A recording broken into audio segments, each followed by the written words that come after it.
parallelogram family, okay?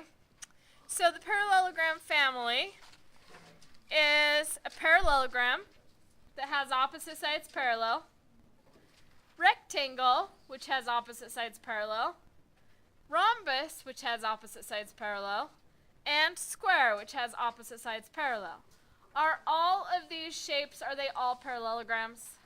Yes, they are, okay? But some of them also have more distinctive characteristics that we need to learn about. We've learned one of each of them. For example, we've learned that in a rectangle, it has 4 congruent right angles. Since a rectangle is a parallelogram,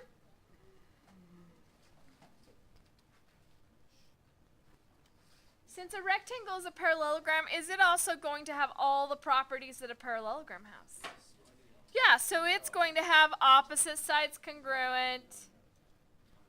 It's going to have consecutive angles add up to 180. It's going to have opposite sides congruent. It's going to have diagonals bisect each other. It's going to, well, we're not proving rectangles at this point, so the 5th one doesn't matter so much, but it still proves that it's a parallelogram. Okay? So a rectangle has all of the properties this has, but it also has 4 congruent right angles. Okay? There's also one more property that I'm going to tell you about right here. But before I do that, I'm going to show you a picture of a rectangle that I have measured. Here's a rectangle that I have measured. It looks like the measurements I need for you are actually not on there. So let me grab a ruler. And I want to show you something. This diagonal, if I measure it, it's a little bit less than 5 inches. See that? No, because it's like 4 7/8. Okay? If I measure the other diagonal in the same rectangle, what do I notice? It's the exact same length. Do you think that's just a coincidence? No, it's not. Okay, so the other property that a rectangle has is that the diagonals not only bisect each other, but they are also congruent. Let's talk about what that means. If the diagonals are actually congruent, here's a rectangle, here's the diagonals. They bisect each other, so this equals this and this equals this, right? But the diagonal, you don't have to draw another picture. I'm just trying to explain it with a picture. It's up to you. In fact, I don't like my picture. It's not very good, so. I'm drawing the same thing. I'm just trying to make it a little more even. Okay. So this diagonal bisects this diagonal, therefore this equals this, and this equals this. But then we learned this new property that says the diagonals are congruent.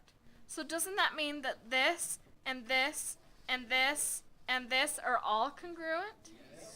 Doesn't that mean that inside of our rectangles we have 4 isosceles triangles? There are 4 isosceles triangles. And do you remember what isosceles triangles are? Two sides are the same, and therefore 2 angles are the same. So that means that these 2 angles will be congruent, and they will be also congruent to those 2 angles. So you have 4 little congruent pieces of angles. And then what else? You're also going to have those congruent to those, which are congruent to those, which are congruent to those. And what do these 2 angles add up to?